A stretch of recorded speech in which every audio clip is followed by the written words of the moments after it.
Well, sometimes Deion Sanders doesn't even have to try to make noise to make headlines. But that's the point. Our Locked On Pac-12, your daily podcast on the Pac-12 Conference. It's the Locked On Podcast Network, your team every day.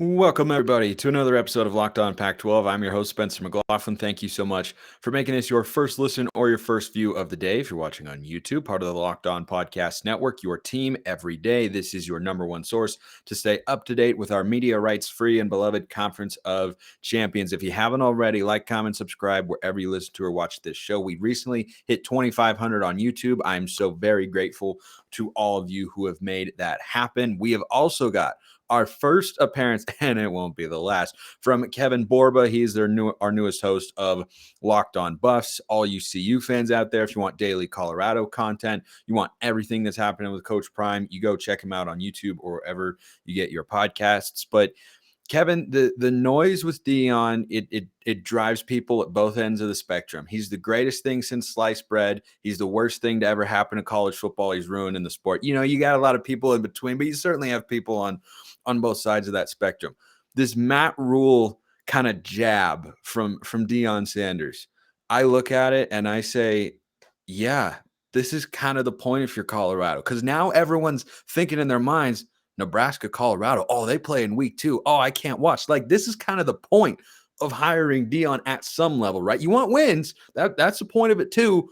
But at this stage, this was kind of the point. Yeah, and I think it is the point. He's brought in so many views. He's brought in so many different eyes to Colorado that weren't there. For example, they sold out their season tickets for the first time in like 30 years, a crazy number like that. Their spring games sold out for the first time ever, and it was free all the years prior. And they're going to have 50,000 people paying to be there, and they couldn't even get 10,000 people to be there for free. He just brings in a ton of attention, and the jab from Matt Rhule, I think, I'm not saying that Matt Rhule needs any of Coach Prime because we call him Coach Prime on the Locked On Bus pod. I'm not saying he needs his clout, but talking about Coach Prime is kind of a sure way to at least get into the mainstream conversation. We saw it.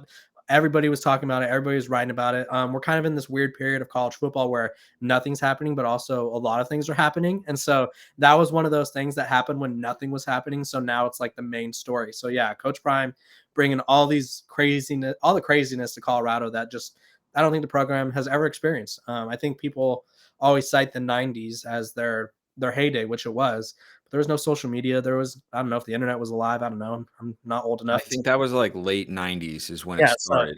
So even if it was there, it was like beginning of the internet. And so it's not the same. This hype is just out of this world. It's the hype of a blue blood, really, and it's Colorado. So yeah, and you know, the other thing too is the jab that Matt Rhule kind of lobbed Deion's way, or at least that's how it seemed. Like, he didn't refer to him by name, but we can read between the tea leaves and understand it. It was with regards to the transfer portal. I think in Rhule's view, he being Coach Prime, just too focused on the portal, not focused on the guys who are there. I want to coach the guys who are here and all that sort of stuff. I don't think that fully takes into account, Kevin, where the Colorado program is, right? Which, again, back to my opening take here, that is kind of the point, especially in the portal era. I think you obviously do it whether the transfer portal is there or not in the capacity that it is. But the ability to now go after high-level recruits, to get a Cormani McLean, to bring in Travis Hunter and Shedeur Sanders, and just keep going down the list of guys that Coach Prime gives you access to via the portal and high school ranks that just weren't there before. Like, to this point, it seems to me, and I want your thoughts on this, that Coach Prime is working out about as well as he could have to this point. Yeah, I think it was the perfect hire. And it's kind of weird to say someone won as a coach already when he hasn't even coached a spring game. But when you bring in, like you said, all of these recruits, the spring game is on Saturday, and I'll be flying out tomorrow. I keep seeing the list, and I wrote about it myself over at Athlon of all the recruits that are coming. There's going to be north of 20 guys. There's probably going to be 6 or 7 5-stars in attendance, and they're only there. 99.9% of them are there because Coach Prime is there. Let's just call a spade a spade. Like, I don't think Carl Durrell is bringing this kind of attention to the spring game. No way. The spring game is on ESPN, which is also something no one in college football is doing. Georgia, the back-to-back defending champs, are on ESPN2, or they were on ESPN2. Colorado is on ESPN, the flagship channel. That's just I don't know how you can't say he's won already. Like, there's just really no way to be like, oh, we don't know how he's going to be. Obviously, we don't know the on-field result yet, but that's the point of all this transfer portal activity. The transfer portal is the quickest, and if everything goes right, the easiest way to rebuild a program. It is what it is. You could recruit as many 5-stars as you want. You don't know how good they're going to be, but if you get 7 guys that were contributors at Power 5 programs across the country, there's a good chance that your team is going to get significantly boosted right away compared to having to wait for the younger guys to develop. But he's just doing everything right in this modern era of college football. And we're going to talk about the spring game later in today's show as well, because that is this weekend. We'll reconvene next week as well to kind of talk about what we saw and what went on, who stood out, and all that sort of stuff. But I look at what Colorado can do now in the portal and the players they can bring in. We've talked about all the attention and whatnot. And I don't think it's a cardinal sin necessarily for a given program, depending on the school, to go through rough stretches and to be bad. But I saw this great piece. It was by someone writing about Cal, and it was in the middle of the season last year. And it said basically Cal is the cardinal sin of college football nowadays. They're bad and they're boring. And you don't want to be both of those things. You can be bad and still have your program on an upward trajectory. I mean, I personally don't expect Colorado to get over 500 this year, but that's not the standard for success that they're setting based on what they did last year. And I think when you bring all the attention to the program and you make it a desirable place to be, as opposed to what the transfer portal was to Colorado last year, which was a siphoning off of all their best players. Christian Gonzalez goes to Oregon, Brendan Rice goes to USC, Mekhi Blackman goes to USC, Jarek Broussard left the program. Like, you had all these guys leaving who were key contributors or were major league or who were going to be key contributors in that 2022 team. Now you have an even more depleted roster, and things went off the rails and whatnot. And I think that's another element of the Coach Prime hire that's just making so much sense right now, because we don't have actual football to talk about, but you do have recruiting battles, you do have portal interest and player movement and all that sort of stuff, and you're either going forward in a positive way, or it feels like you're going backward. There's not a lot of neutral right now. You're either getting better or you're getting worse with the portal. Yeah, and I think the good thing for Colorado is they've only gone forward. I would say the only time they could have gone backwards, quote unquote backwards, is probably when Coach Prime first took the job and told last year's roster, like, honestly, I'm bringing my own guys. If you're not going to be up to the standard that we're trying to set, leave. Obviously, he said it in a different way than I'm saying it now. My way is probably a little nicer, but that was probably the closest thing to backwards that Colorado's had. But other than that, it's just been nothing but good publicity. He's even at the Super Bowl weekend, he was talking about Colorado. He knows how to use the media. He knows how to use the social media. His son is savant on social media, really. I haven't met him, hope to meet him this weekend, but his son, who runs I think it's called Madewell Media. They basically do like the behind the scenes of everything. It's just nonstop YouTube clips of practices, nonstop clips of Coach Prime behind the scenes in his office, just talking about Ralphie or whatever it may be. And like, he just knows how to win the media, and like, he's doing everything you can possible without football happening. And then with football happening, it's like all this success has to lead to something, right? Like, we can't just bring in 60 or 70 new players and not succeed. So it's just, there's a lot of room for optimism.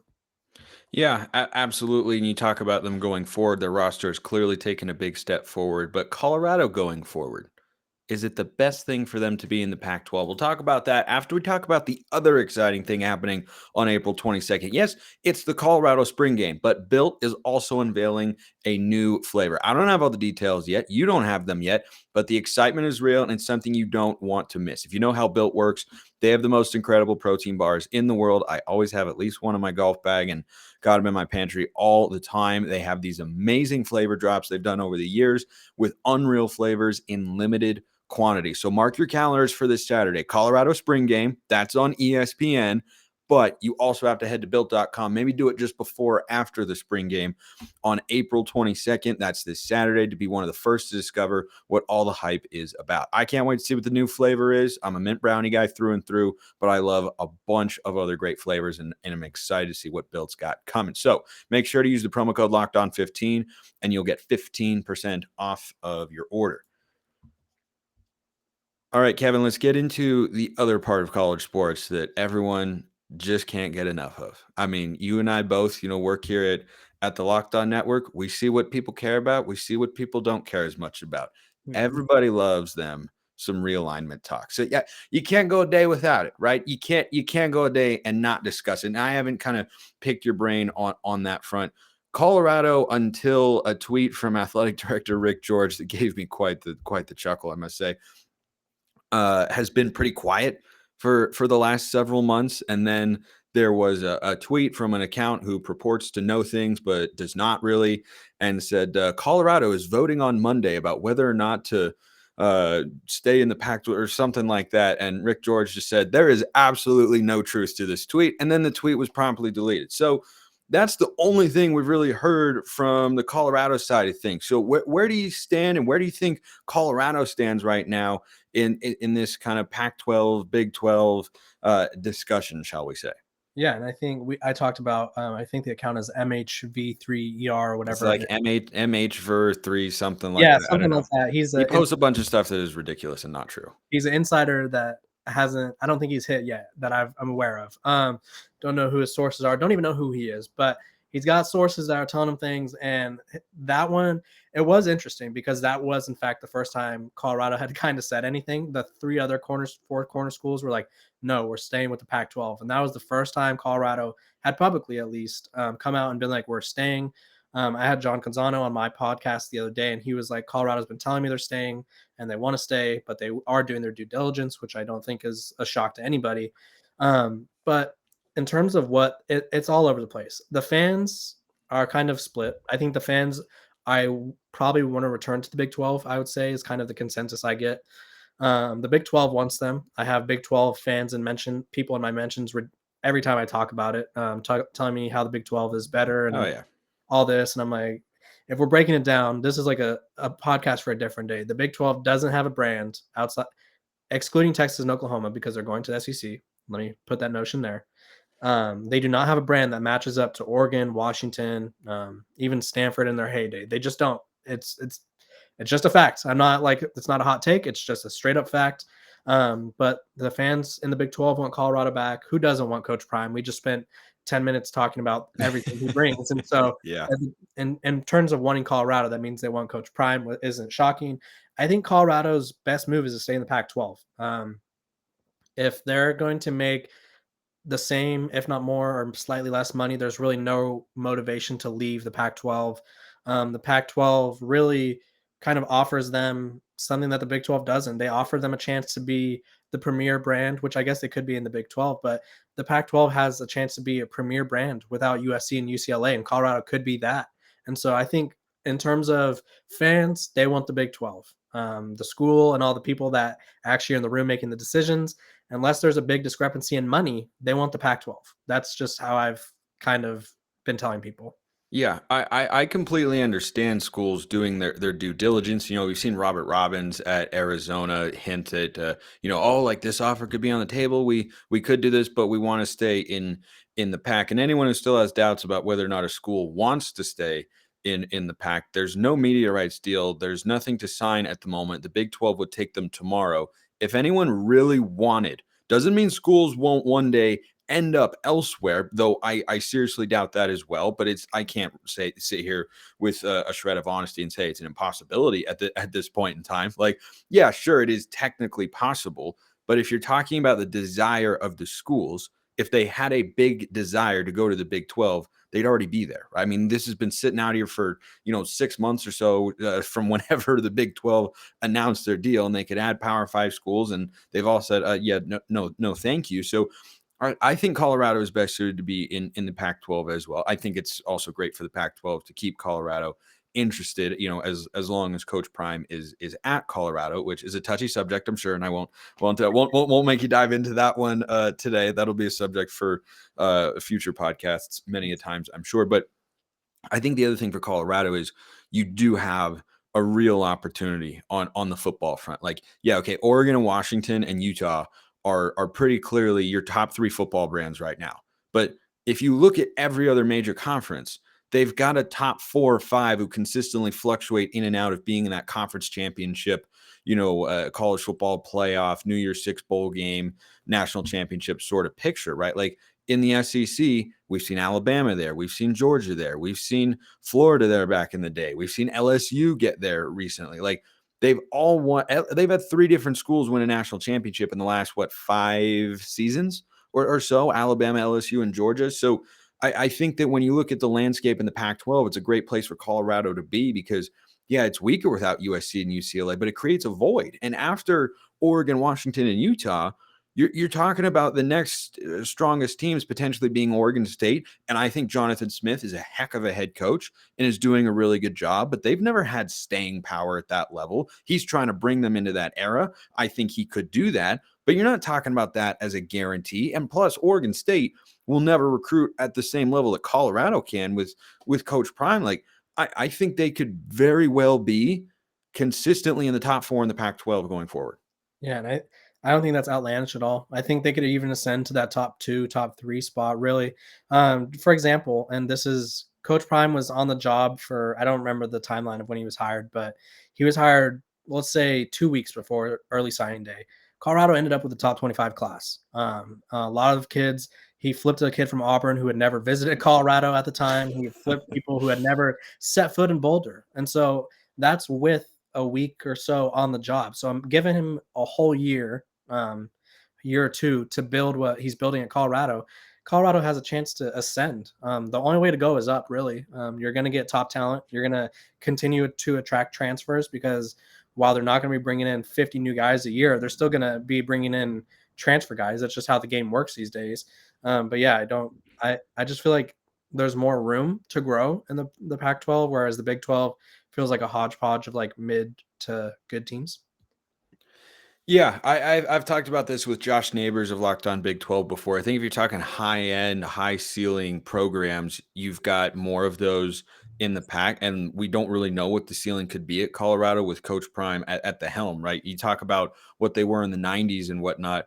It's so far removed from that. I don't think it's particularly relevant. Like no one who's considering Colorado looks at them and thinks of, national championships and Heisman Trophy winners the way Joel Klatt talks about on his podcast. Like I get that it's there. So I get in theory that there is some potential, but really this is a ground zero, build from the ground up to try and make them into a relevant brand. But I think Coach Prime is a great place to start with that. And looking just across the conference compared to the Big 12, I think the Big 12 doesn't have, the bottom feeders at times that the Pac-12 has had. Like in 2021, it was Arizona. In 2022, it was Colorado. There's been Oregon State teams that are really bad and whatnot. So I think the Big 12 has a little bit more depth, but I think we all agree TCU going to the national championship, that was a little fluky, like doesn't feel super sustainable or repeatable. Like great for them. They had an awesome season. They completely earned it. But if you're talking about the schools without Texas and Oklahoma who are going to get into the playoff, like I don't see it as strong in the Big 12 as in the Pac. Even when you consider TCU, even if they are sustainable, I think the casual college football fan was not happy with a TCU Georgia championship. Like we'll just say what it is. People wanted to see Michigan. They wanted to see Ohio State. Everyone wanted to see the big game go at it again. And they got TCU and Georgia, and it was a blowout. And it was like, for us who love college football, it's like, this is so cool because TCU, and we see this report every year by 24/7. You have to have, I think it's 53% of your roster needs to be blue chip recruits. And TCU was the first program ever to make it to the championship and not have that. And so it was like a really cool thing. That's as close to a Cinderella run as we've seen in college football in recent years. Yep.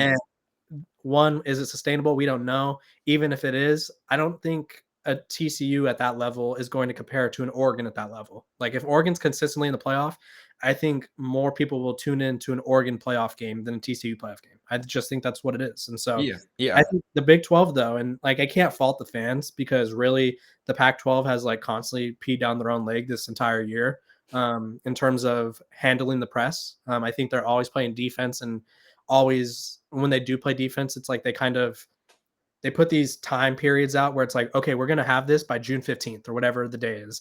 And then nothing happens. And so people are constantly looking at the Pac-12 and berating them. And it's like, rightfully so, they need to do better PR wise.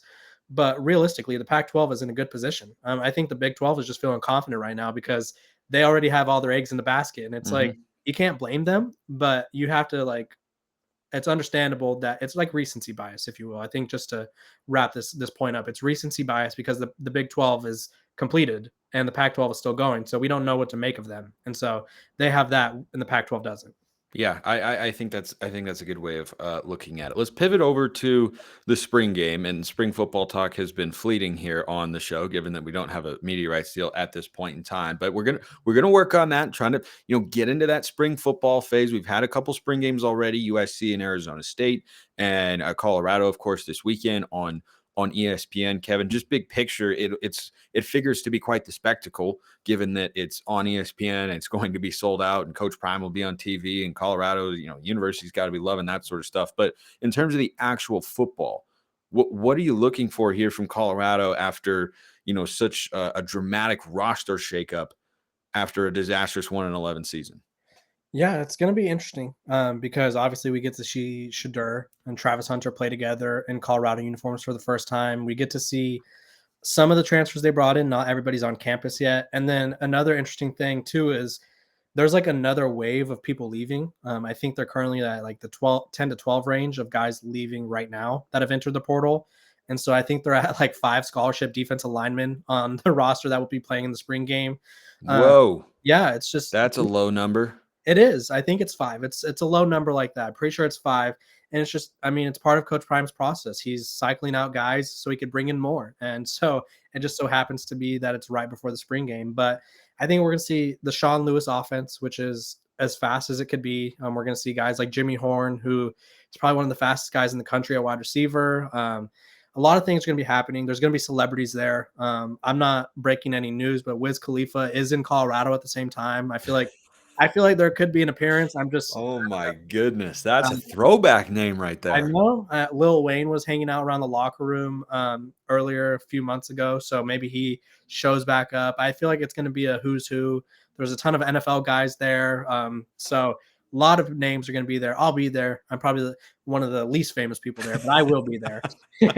You're number one on my list. Absolutely. I appreciate it's like Kevin Borba 1, Lil Wayne, Wiz Khalifa, and then everybody else and such. So it sounds like Colorado's got more work to do in the transfer portal for defensive linemen. You can't play a season with 5 scholarship defensive linemen. That's just not going to go very well. I'm also curious to see what the offense looks like, and I want to. What I'm excited to see defensively, Kevin, is I assume, correct me if I'm wrong, one starting corner will be Travis Hunter, and one of them will be Cormani McLean.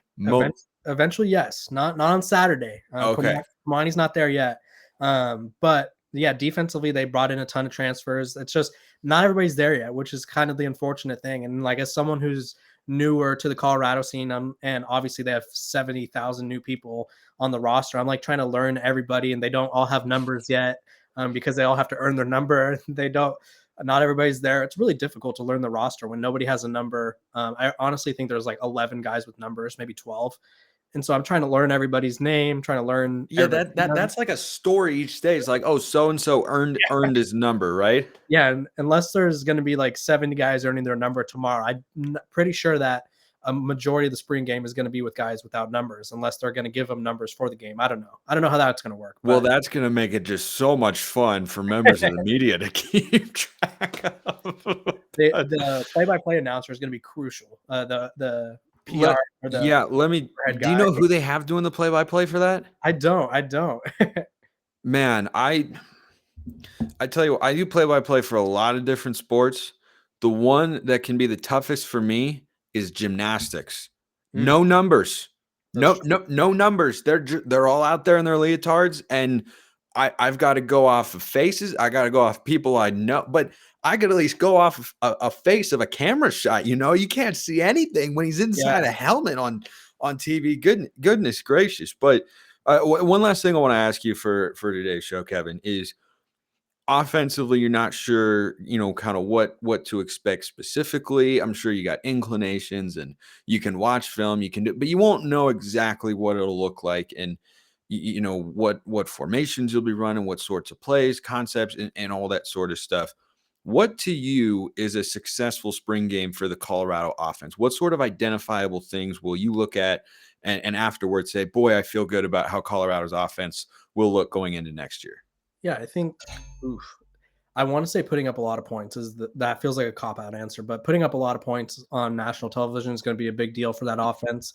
It's going to be a big deal for recruiting because recruits are going to see them scoring a lot. I just want to see coherency on the offense.